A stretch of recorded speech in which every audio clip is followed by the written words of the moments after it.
আসসালামু আলাইকুম প্রিয় বন্ধুরা, আপনারা সবাই কেমন আছেন? আজকে চিকেনের একটা অসম্ভব মজার রেসিপি তৈরি করে নিলাম, যেটা আপনাদের কাছে শেয়ার করলাম।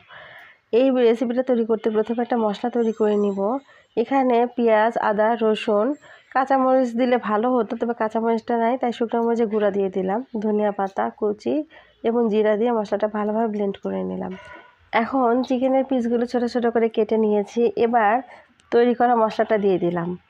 সেই সাথে কিছুটা গরম মশলা গুঁড়া, স্বাদ মতো লবণ ও হলুদের গুঁড়া দিয়ে দিব এবং সরিষার তেল দিয়ে দিব। সব কিছু ভালোভাবে মেখে নিব এবং আধা ঘন্টার জন্য রেখে দিব সেট হওয়ার জন্য।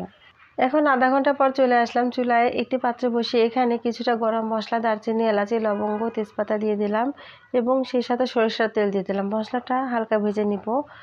এরপরে ম্যারিনেট করা মাংসগুলো দিয়ে দিলাম।